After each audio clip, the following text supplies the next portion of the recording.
India student देखिए, class number 9th है idiom और फ्रेज का। जैसा कि आपको पता है कि वन वर्ड सब्स्टिट्यूशन का 10 क्लास हो चुका है, तो इसके बाद एक क्लास और आएगा ईडियम का, मतलब दोनों का 10 क्लास हो जाएगा, मतलब 10-10 हो जाएगा। उसके बाद दोनों एक साथ चलेंगे, मतलब एक दिन में दोनों चलेंगे। ठीक है, तो आइए देखते हैं आज की इस वीडियो का पहला ईडियम कौन सा है आपके सामने।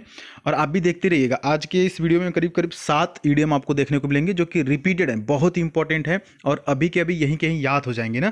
तो आप खुद भी देखिएगा कि आपको इनमें से कितने आ रहे हैं। जैसे कि पहला हमने यहाँ पर लिया है the salt of the earth, यानी कि पृथ्वी का नमक। अब कैसे इसको याद करेंगे?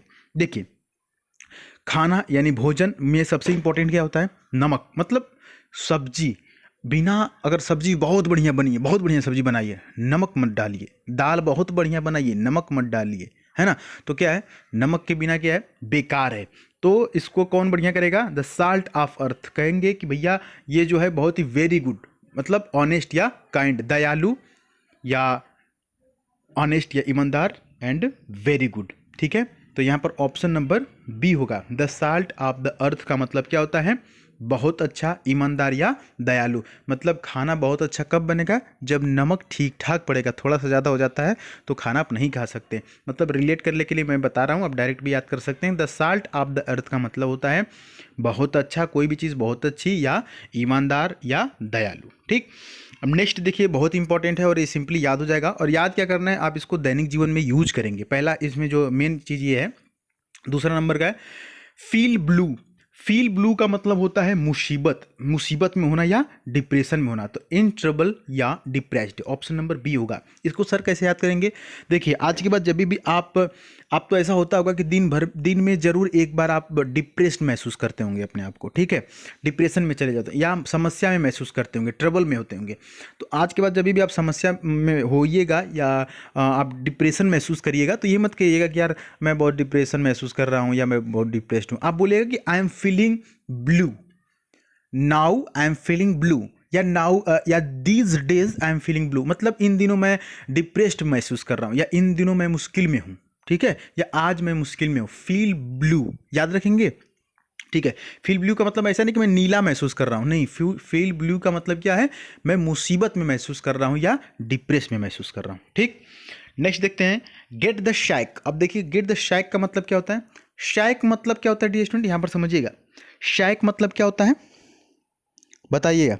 गेट द शैक, शैक का मतलब होता है बर्खास्त करना या थैला।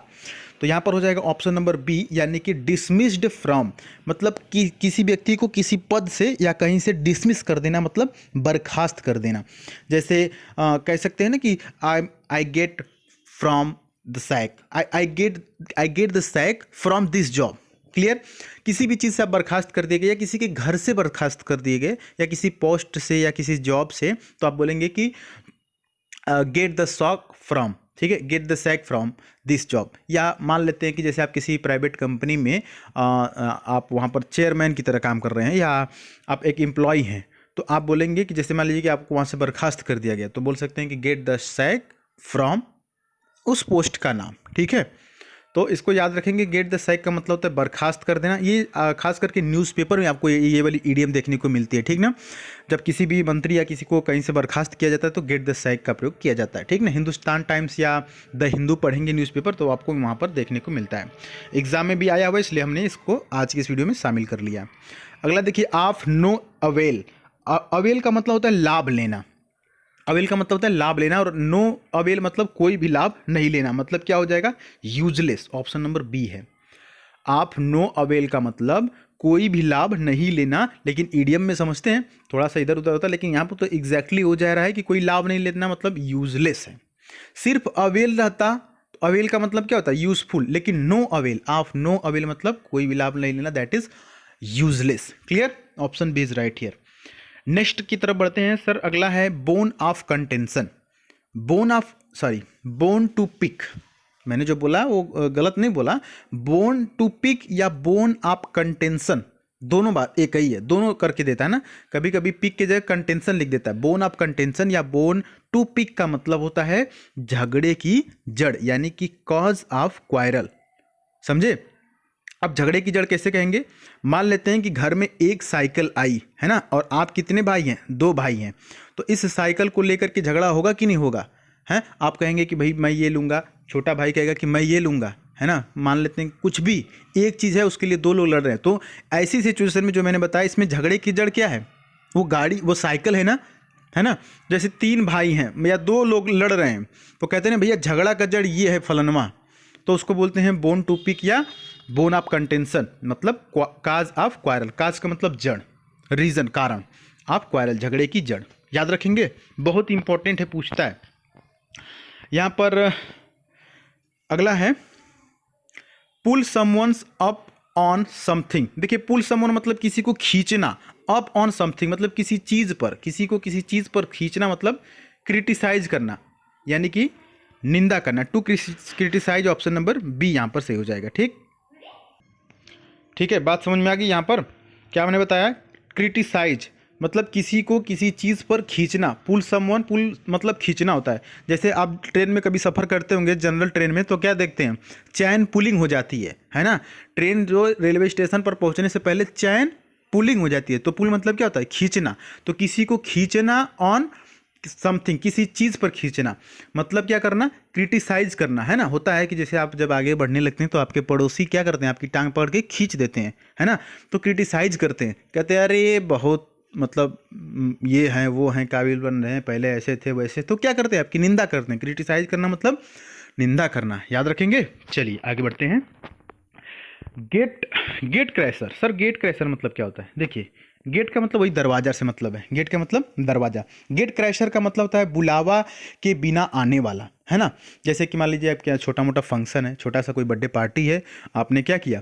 10 लोगों का आपने व्यवस्था किया, और उसमें 2-3 लोग ऐसे आ गए जिनको आपने बुलाया भी नहीं था, उनको इनविटेशन नहीं दिया था। तो ऐसे लोगों को क्या बोलेंगे? गेट क्रैशर बोलेंगे, है ना। तो शादी वादी में जो बच्चे बाहर रह के रूम लेके पढ़ते हैं, अक्सर पहुंच जाते हैं कहीं पे भी लॉन वगैरह में खाने के लिए, तो उनके लिए जहां ये जाते हैं वो क्या होते हैं?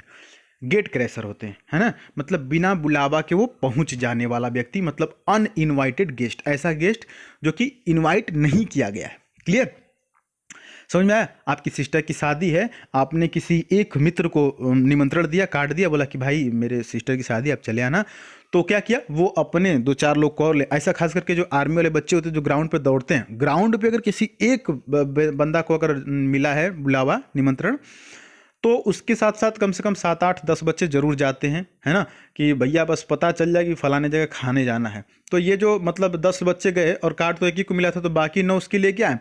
क्योंकि दोस्त के दोस्त हैं तो थोड़े बहुत परिचय हैं, गेस्ट हैं, वो भी एक गेस्ट हैं, लेकिन कैसे गेस्ट हैं? अनइनवाइटेड है, जिनको इनवाइट नहीं किया गया, जिनको निमंत्रण नहीं दिया गया। तो ऐसे लोगों को क्या बोलते हैं? Gatecrasher. याद रहेगा? अब इतना डिटेल में कौन बताएगा आपको, हैं? रिलेट करिए चीज़ों को, और ये जो इडियम्स होते हैं ना, कोशिश करिए कि दैनिक जीवन में हम प्रयोग करें। जैसे आप डिप्रेस महसूस करेंगे तो क्या बोलेंगे? क्या बोलेंगे बताइए?